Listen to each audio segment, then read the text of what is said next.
Hello, Richmond High School students and staff. On Monday, we do not have school due to the national holiday celebrating Dr. Martin Luther King. We are here today to celebrate not only one of my heroes, but a hero to millions of people in this country. Dr. Martin Luther King Jr., an American activist and prominent leader in the civil rights movement, is best known for his role in the advancement of social justice and equality for everyone using nonviolent methods. Dr. King's life mission was to make a difference, to change the world, and to serve others. By treating all people, every human being, with respect and dignity as a priority. It took an unbelievable amount of self-control that Dr. King and his followers portrayed during the civil rights movement of the 1960s, which showed their courage to always do the right thing. We are still discovering the true meaning of our democracy today and the dream Dr. King challenged us all to make a reality. Democracy is not some high plateau that we struggle to reach so we can finally settle down to rest. Democracy is an act and a series of actions that require us to continuously verify our commitment to civil rights, social justice for all, and to live together in peace and nonviolence. Enjoy our presentation today by our radio TV class.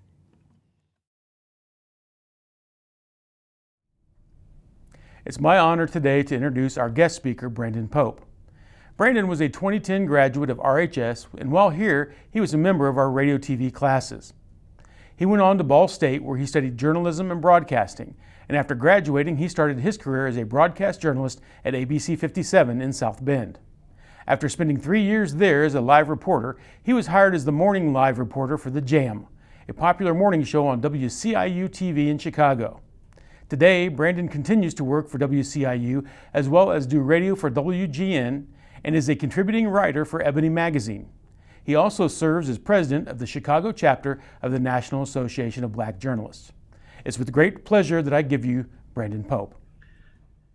Hey, good morning. I'm Brandon Pope, a 2010 RHS graduate, here to say a few things about Martin Luther King Jr. Day.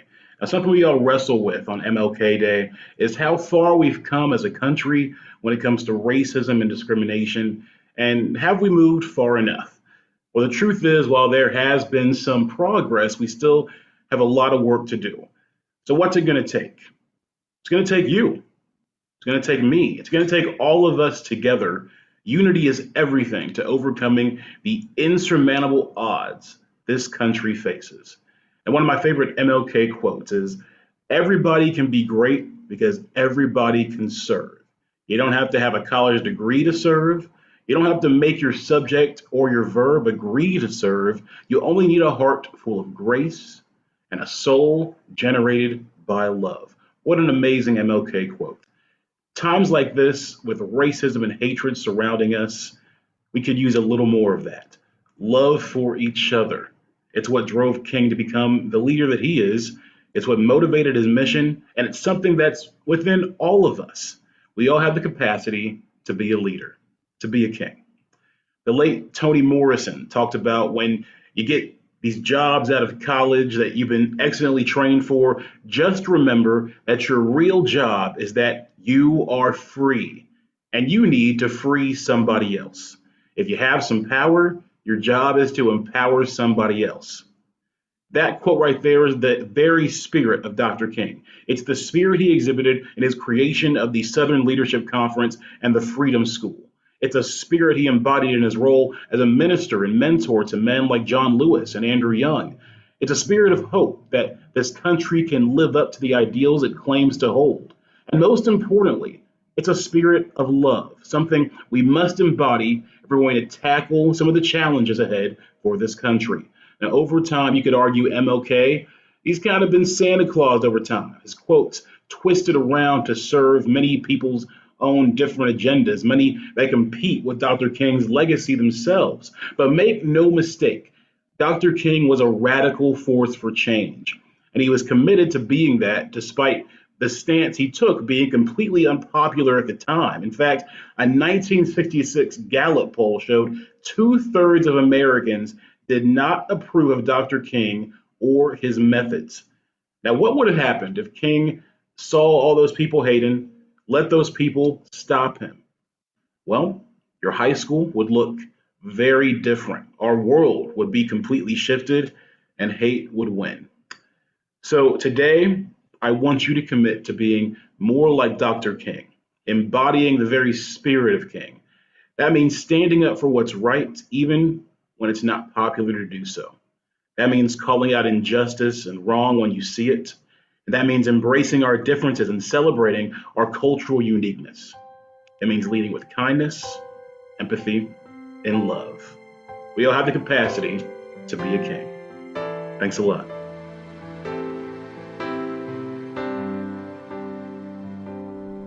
Next, we have a special reading by Kyla Wright, who shared with us the poem Still I Rise by Maya Angelou.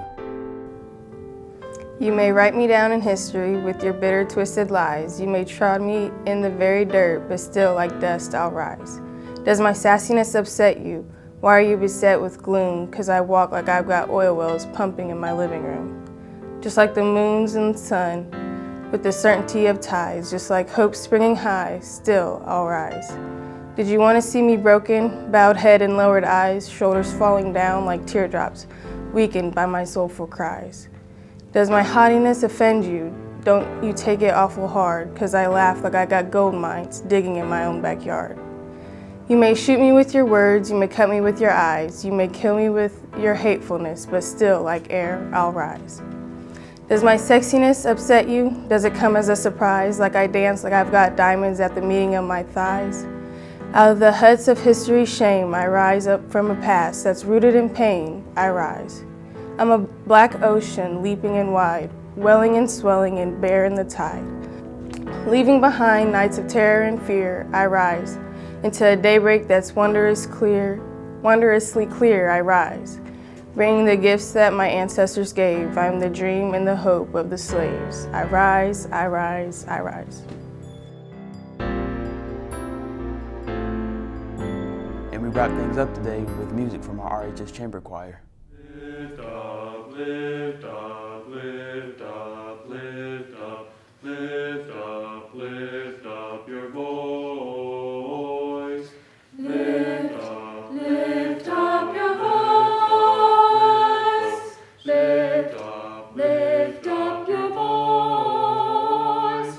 Shout and cry for joy. Shout and cry for joy. We will fight for liberty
students and staff, as we end our Martin Luther King tribute today, I ask that as we honor and celebrate Dr. Martin Luther King on Monday, may we all be reminded of his great dream, a dream of a vibrant, multiracial nation united in social justice, peace, nonviolence, love, and forgiveness. A nation that doesn't judge you by the color of your skin, but by the content of your character. Commit yourself to the noble struggle for equal rights. You will make a greater person of yourself, a greater nation of your country, and a finer world to live in. In the spirit of Dr. King, who believed that life's most persistent and urgent question was, what are you doing for others? What are we doing for others? I ask that you celebrate Dr. King this Monday by finding a way to serve others. Thank you.